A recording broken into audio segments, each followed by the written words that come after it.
Are you ready to be the change? If so, you've come to the right place.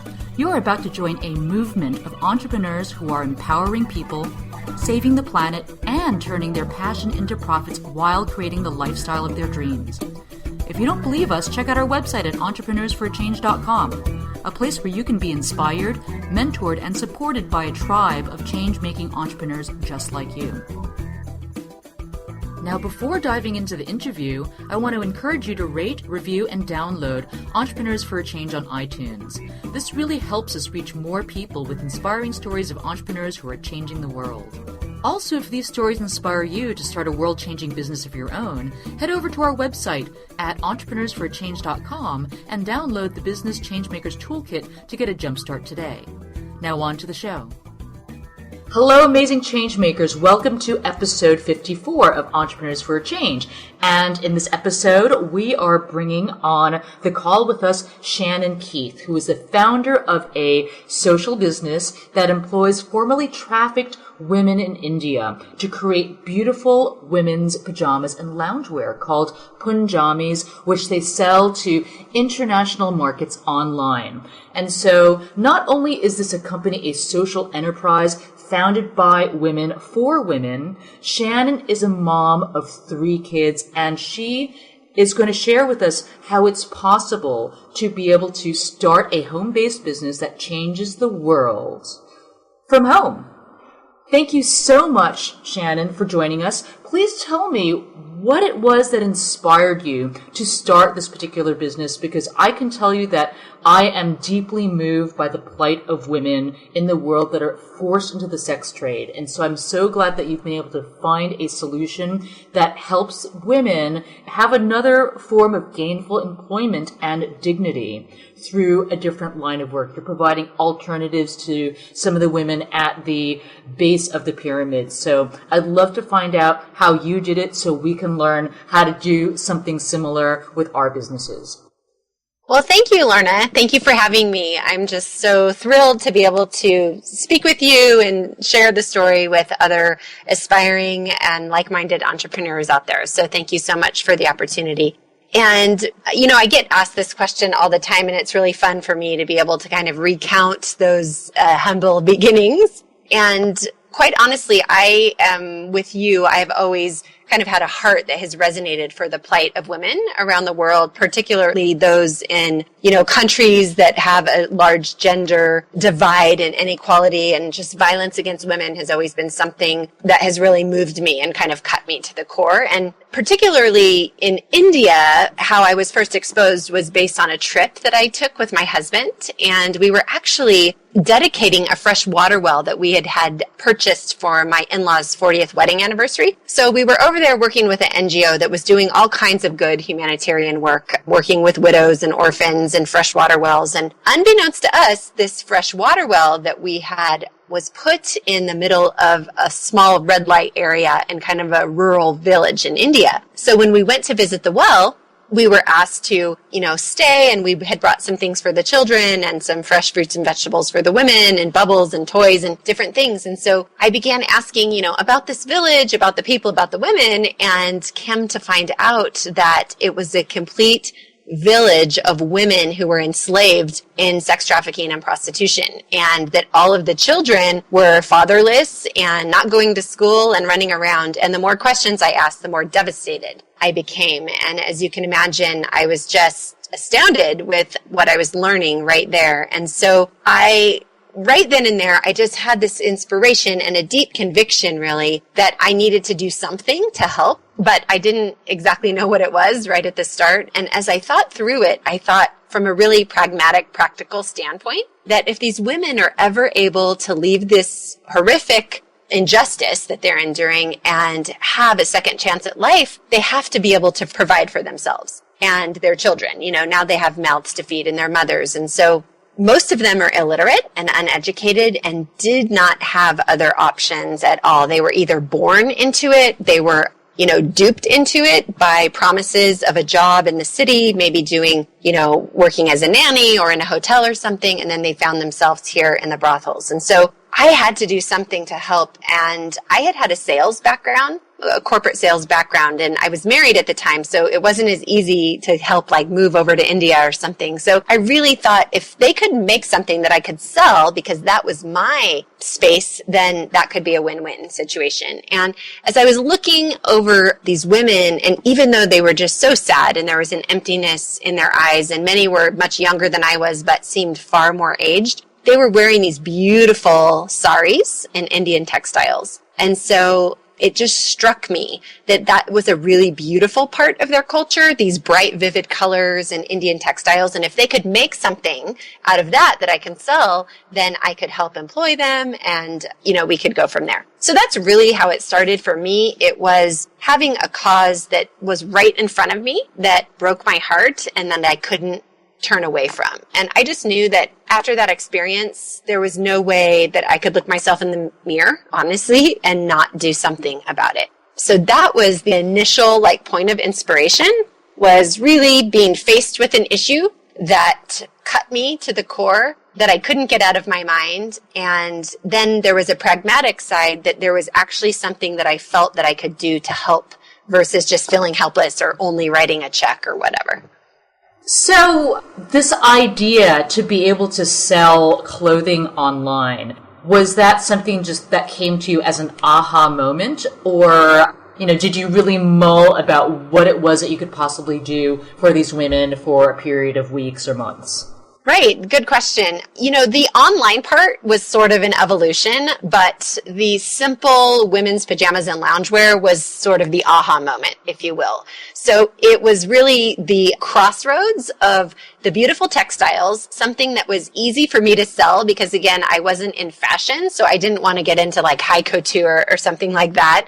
And something that was easy for the women to make. So fairly straight lines. Again, these are not skilled seamstresses as of yet. So I didn't want to overwhelm them with some, intricate fashion apparel that they wouldn't be able to master because, they would maybe just get discouraged or whatever. So the simple product of women's pajamas and loungewear really seemed to make sense, both from an upstart and that it wasn't too fashion, sensitive in terms of seasonality. Like every woman loves pajamas, right? And in beautiful, lovely textiles, you might order 2 or 3. So we first started just small kind of trunk shows, actually, and the online sales came a couple of years later. So we were just importing them and then selling them at little events or maybe in boutique trunk shows. We couldn't do wholesale straight out the gate because, quite honestly, our product, stream wasn't as consistent to fulfill those type of orders. That's just now kind of getting to a place where we're layering on top of e-commerce, kind of beta testing some larger wholesale type accounts. But in the beginning, it was just more trunk shows and events.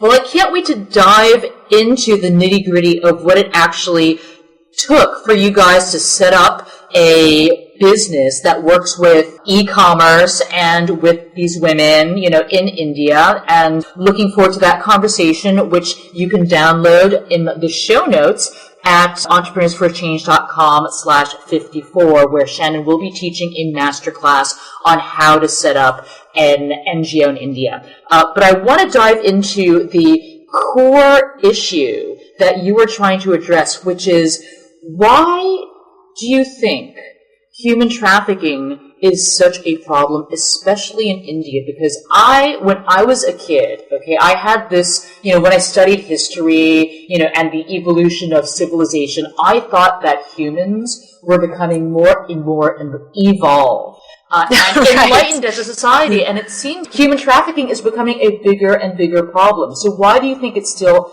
occurs, and do you think it can even be stopped? Oh, Lorna, I think you're spot on so many different levels that you touched on. I, too, was under the assumption that we were evolving as kind of a civilization and as a species. And the more I've been just exposed to some of the evils of the world and the sexual violence against women and children, not that that hasn't existed in the past, but because our population around the planet is also growing, the sheer numbers in which it's occurring is just staggering and devastating. So to give you some sort of scale, it's a large growing problem, and we have there's an estimation because clearly slave owners do not register their slaves. And so the best educated guesses we have are over 32 million slaves around the world today, which is vastly higher than all of the combined, slaves during the transatlantic slave trade and beyond. So just the number of slaves that are alive today far outnumber those at any other time in human history. So it is really appalling. Like you say, we can send men to the moon in deep space. We have, gone to the depths of the ocean. There's all of these technological and scientific feats as a species that we can tout. But at the end of the day, if we don't treat our fellow man with dignity and respect, I would argue that it's, all for naught. So, one of the things is, I don't know, as we have become more fragmented as a society, I think globalization is awesome on so many levels, but I don't know if that, again, I'm not a sociologist by trade, but if that kind of has played into it, that we've become, instead of really united as a community, that, communities used to be where people really relied on each other, and with individualization, and we're also self-sufficient, if we've just kind of been able to distance ourselves from our fellow humans so that when men buy sex or when women buy sex or whatever, they don't really see it as ripping apart the core of their own society and their own relationships. It's just kind of distanced. So there's a lot of reasons that I think the devaluation of human life has really caused this atrocity worldwide. And then particularly in India, it's almost like a perfect storm, if you will. One, it's a very patriarchal society where in a lot of ways women are kind of second-class citizens. So there's a huge gender divide. In addition to that, the caste system really plays into it. So when you have a system that's really foundational upon the majority, the religious majority there, which is Hinduism. So for the caste system, as you know, with karma and reincarnation and bad karma and whatnot, people who are at the bottom castes are said to be working out their bad karma from a past life. So it really doesn't behoove those at the higher castes to kind of reach down and help them out of their situation because they need to, quote unquote, work out their bad karma. So as a result, you have lots of people at the bottom of the pyramid, as you talked about, that don't really have access to help or services within their own government. So when you're talking about a lot of other countries, they might have things like, child protective services, welfare for single moms that need to get back on their feet, food stamps, access to, subsidized healthcare, all of these other things that are really pretty much non-existent in India. And because it is such a familial country, they have these wonderful tight-knit communities where they take care of each other as families. But if you're outside of that familial opportunity, then you really don't have any sort of safety nets. Again, not from your own family and then not from the larger government. In addition to that, India's rule of law can be a bit lacking. And so though they have rules on the books against, particularly child sexual slavery and slavery of any kind, they're not really enforcing those laws. So there's a big breakdown when you look at kind of bribery for civil governments, policemen, all of this. Now, that's not to say is that there aren't wonderful, lovely, upstanding citizens in various positions within the Indian government. Obviously, not everyone takes a bribe and so forth. But when you have it kind of as part of the normal part of the culture, there becomes, a huge breakdown. So on top of that, when you have a country that has abject poverty, so lots of people in the millions living on $1 a day or less, they are prime suspect to exploiters. So think about kind of a poor family that is kind of subsistence farmers. And maybe something happens to the father. He gets bit by a snake in the fields, which does happen in India, and dies or has a heart attack or something. Then the mom is left with, let's say, 8 kids to mouths to feed and whatnot. So without a father to take care of the kids, they are just really ripe for traffickers to come into the village and say to the mom, oh, your daughters are of age. I could go and get her a great paying job in the city, and she could send money back to help pay for food for the siblings, this, that, and the other. So unbeknownst to them, the girls are being sold into the brothels. The mom might think that, she's doing a good thing by providing for her family, but in reality, she will never see her daughters again. So lots of reasons that India in particular is a very challenging country to kind of turn the tide. One thing too that I, again, not being a sociologist, but just looking at the culture and having thought about this question a lot, and the big elephant in the room is always the demand, right? Why are there so many sex slaves in the world? Well, there's a huge demand and a huge number of people buying sex, which is always the big elephant that people aren't talking about. We tend to focus on survivors and services for survivors, which is an appropriate response. But let's talk about the demand side and why there are sexual slaves in the first place. So India being a country of arranged marriages for the most part, and not necessarily people always marrying out of love, I think men going to see prostitutes is, again, kind of part of their culture. And, for my husband and I, who courted each other, loved each other, been married for 14 years, if I found out he was seeing a prostitute, I would absolutely be devastated that he has, broken our marriage vows, broken the commitment to myself and my children, on and on and on. But if, however, I was married to someone and it was arranged and I may or may not love them, or I may or may not even be attracted to them going to see a prostitute and having sex may just be helpful for me on occasion if I don't want to have sex with him in the first place or whatever. So there's a lot of reasons, again, that India being a place of arranged marriages, not that there aren't marriages out of love there, but as a larger culture, obviously I'm making some fairly broad statements that wouldn't apply to everyone. But again, men visiting prostitutes is fairly normal within that culture. And so you have huge concentrated red light areas. For instance, Kamathapura in Mumbai is a red light area of almost 100,000 people. It's the largest concentrated red light area in the world in a city of 14 million people. So again, tons and tons of prostitutes, all servicing lots and lots of men who are buying sex. That is very, very complex. And when I think about what it will take to change attitudes, it seems almost like a dauntingly impossible task, because you're looking at changing the practice of marriage. And, that in itself is going to be a huge, monolithic boulder to even begin to move. And this is really interesting for me because I read a book by a formerly trafficked woman called Somali Mom. I don't know if you've ever heard of her.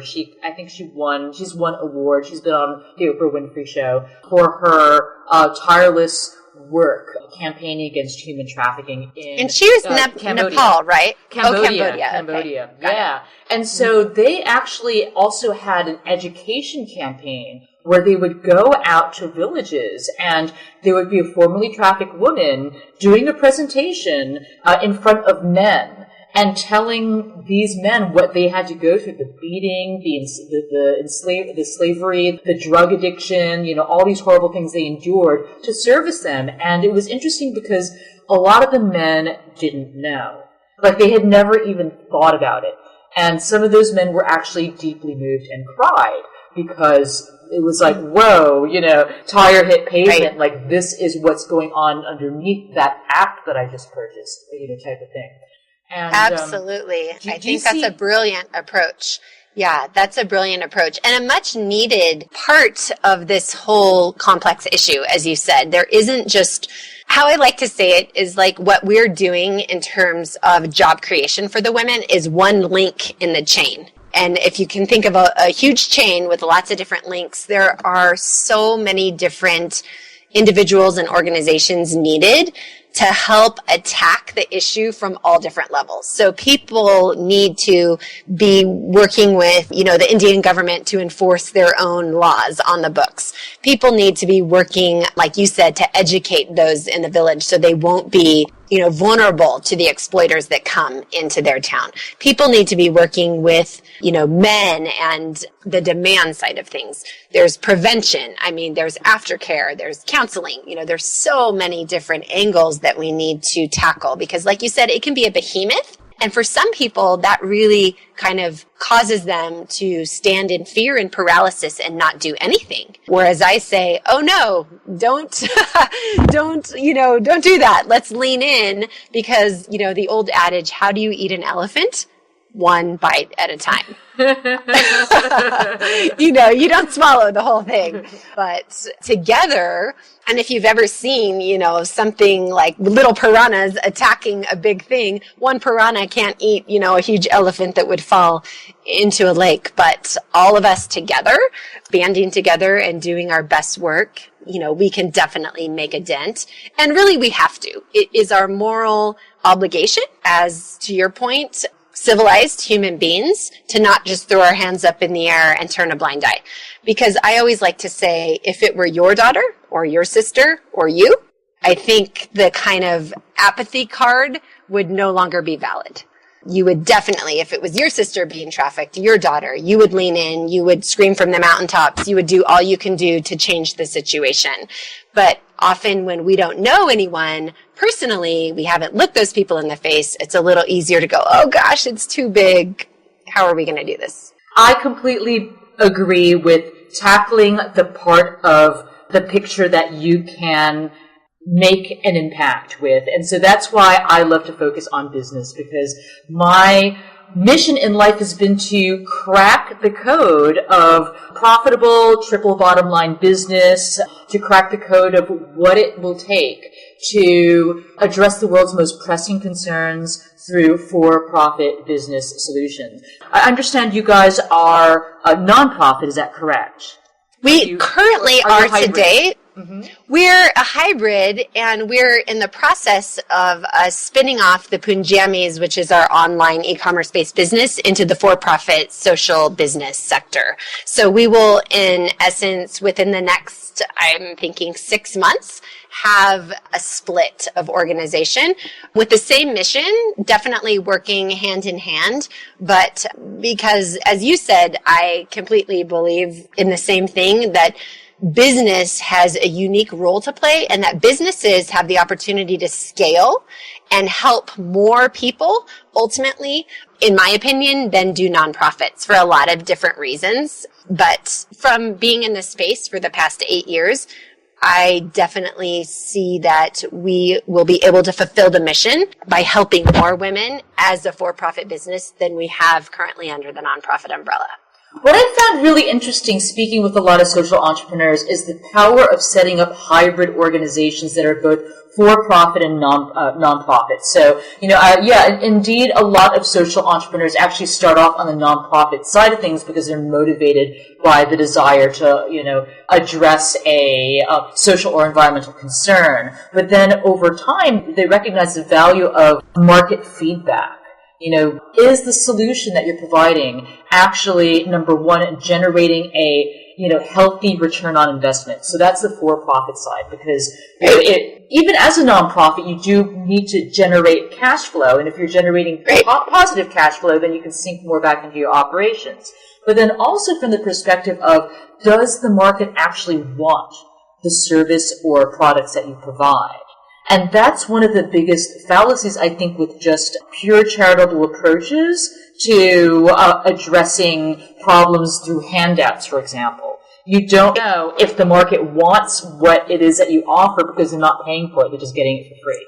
So right. And we also the DNA really of what I set out to start was vehemently opposed to the pity buy, so to speak. Because I've been at lots of little, church bazaars and different little things where people make these little handicrafts, and really the market doesn't bear it, but they're like, oh gosh, we feel bad and we want to support these people, and so we're going to buy this. Whether it just goes in the trash or sits in the corner or whatever, it really is just kind of this pity buy. And so we set out from the beginning, even as a nonprofit, to say we want our products to be beautiful and lovely and something that the market desires and can bear, so that we really can scale. Because at the end of the day, the heartbeat of what I'm doing is wanting to give these women opportunities that they've never had. They're really highly intelligent women, so they don't lack intelligence. They've just lacked opportunities.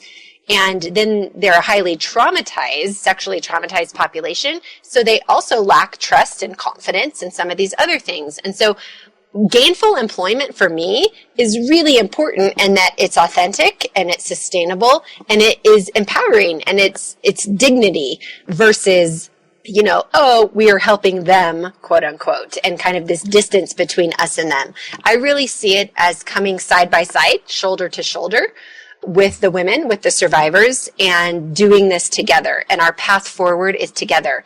And when they succeed, we succeed as an organization. And when we succeed in our marketing efforts, they succeed because we get to employ more women. And so my mantra is really kind of based out of this Aboriginal quote from Leela Watson. And it goes something like this. If you've come here to save me, then you're wasting your time. But if you've come because somehow your liberation is wrapped up in my own, then let us work together.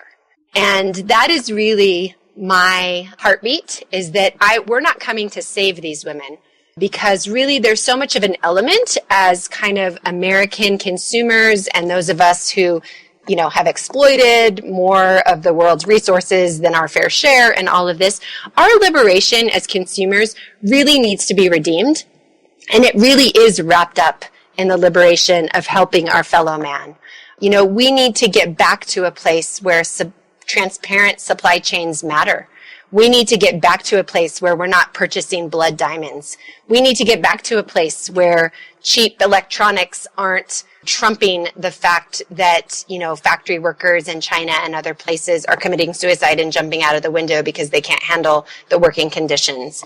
We need to get back to a place where our garments are made slave-free. We need to get back to the place where we're not eating chocolate, picked by child slaves on, the west coast of Africa. I could go on and on about all the consumer products that we've sort of turned a blind eye to.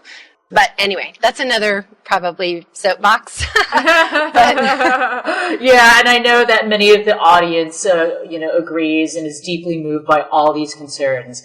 I'm curious to know what your take is on how microenterprise specifically can be a powerful solution to the trafficking and poverty problems in the world. Yeah, I think microenterprise is fantastic. And in the last decade, we've really seen it go from kind of an infancy stage to a very kind of mature space.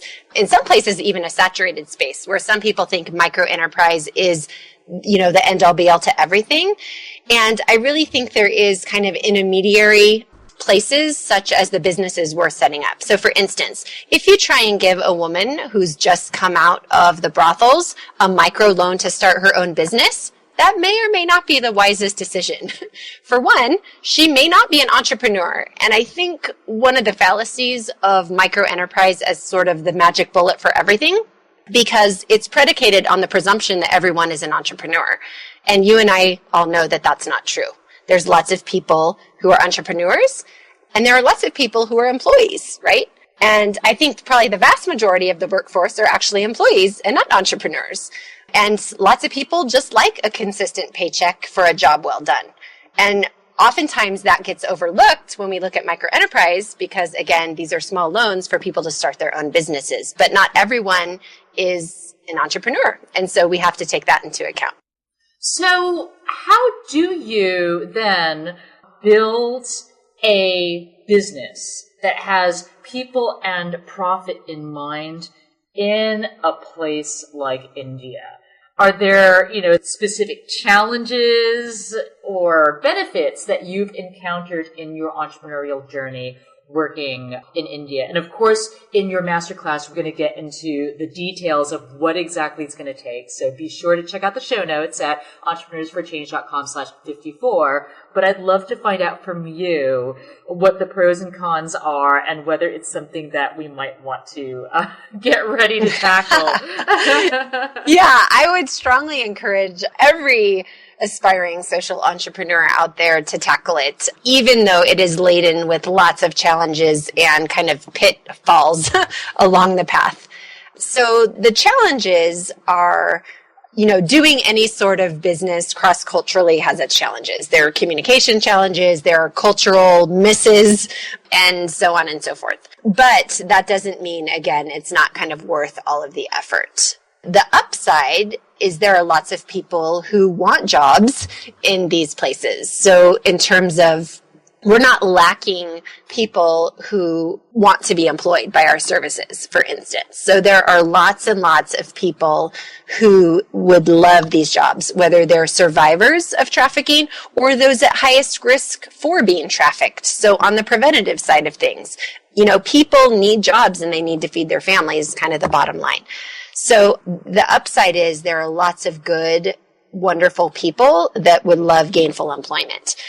The challenge is sometimes connecting the two. And so a core value for us is really collaboration with on the ground. A lot of times they're hybrid, just like we are NGO for-profit businesses in India. So for instance, we really vet and partner with Indian organizations who work directly with the women that have come out of the brothels in India. So they may be aftercare centers who are actually helping in the rescue and rehabilitation of the women. Because you can imagine, again, for us, a highly sexually traumatized population of women aren't immediately ready to go from the brothels right to a sewing machine. There's usually a lag time in between where they're just getting healthy and they're getting a new perspective on life and they're getting group counseling and they're getting medical attention and their kids are getting enrolled in school and all of these things. And then once they're physically and emotionally able to re-engage and begin vocational training, that's where we could kind of come in and help be part of the solution. So again, we really value and work with on-the-ground Indian organizations in a very collaborative effort. So again, we're not kind of the big American coming in and doing it our way. We're working within the cultural context of the country. So I would say not only India, but for people who want to work, in South America or in Africa or whatever, it's really important to have sort of the boots on the ground presence and making sure our help is really actually being helpful. I would love to ask you whether you have a personal story that you'd be interested in sharing with us of somebody that really touched you in, I guess, during the course of doing the work that you've been doing in India. Is there anything that sticks out in your mind? Yeah, I do have one. I mean, there's lots of stories I have. There's stories of the amazing partners that we have sort of at the head of these organizations and why they even started, working in the slums of India and giving up their lucrative businesses to do that. So I have those sort of heroes. But one survivor story that has always really stuck with me was a woman by the name of Nimi. And she was actually a Nepalese gal who was trafficked as a child from Nepal into the brothels of Mumbai. And right away you can tell ethnically, she was Nepalese and not Indian. And she was one of the first seamstresses that sewed Punjammies and worked with us. And she just had this big, bright smile, so much love for life. And I remember Ina, who was the woman who was involved in the sewing center, kind of the sewing trainer, if you will, would always brag on Nimi and say, if everyone was a Nimi, we would be the most proficient, sewing unit in the world. I mean, she just had such a spark of life and such pride in her work and did such an excellent job. However, the story is a tragic one in that Nimi died of full-blown AIDS at the age of 25. So, it just goes to show that when the fate and the reality of these young women is that many, if not, more than half, I would say upwards, probably 75 or 80% of the women who come out of the brothels have HIV. And when they're young and healthy enough and they're put on their antiretroviral, cocktails, a lot of them can extend their life for many years. But those who never had access to medical care and come out very sick, having had HIV maybe for 8 or 10 years untreated, it can often go into full-blown AIDS. They're very sick. And so Nimi would struggle with bouts of sickness. And then, of course, it eventually took her life at a very young age. So it's stories like that, because I knew Nimi, I looked her in the face, I hugged her, saw her work. And so she is not just a number. She's a real story and, a person who I whom I was so privileged to have the opportunity to know and love and interact with, even for a short time. So that's really the reality of what we're talking about. And that's really grounding for me, because there are lots of wonderful stories of, yes, intervention, yes, new life. But we have to remember, just taking them out of the brothel doesn't erase the years of torture and neglect and abuse that they endured. And then again, the ripple effects that has long term.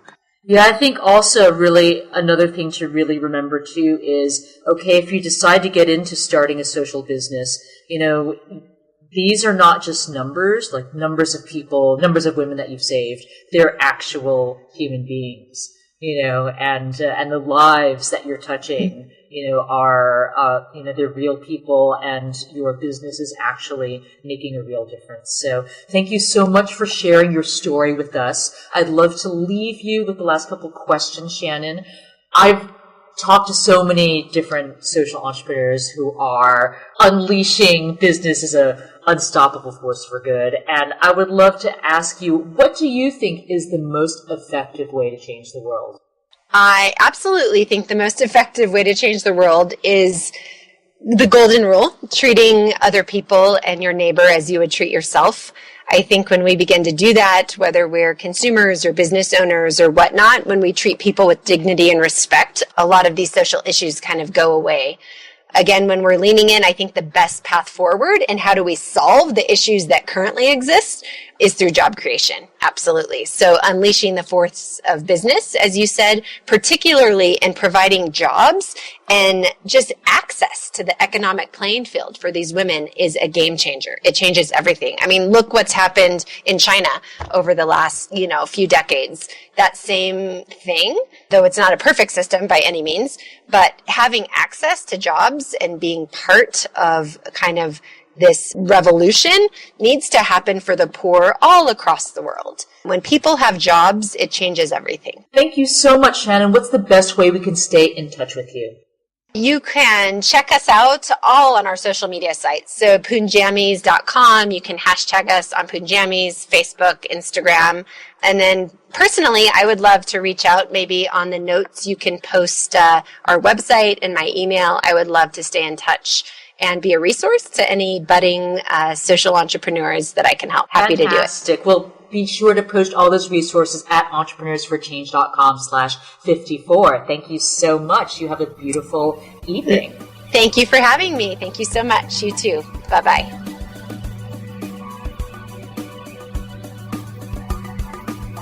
Thanks, folks, for listening to the Entrepreneurs for Change podcast. If you enjoyed this episode, please help us reach more people with inspiring stories like this one by giving us a 5-star rating in iTunes. If this podcast inspires you to join the movement of change-making entrepreneurs, we'd love to give you a jumpstart with our free Business Changemakers Toolkit, which you can download at www.entrepreneursforchange.com/join. If you have a changemaker in mind you'd love for us to interview, go to entrepreneursforchange.com/suggest and tell us who and why. Finally, feel free to stop by facebook.com/entrepreneursforachange to share your thoughts and say hello.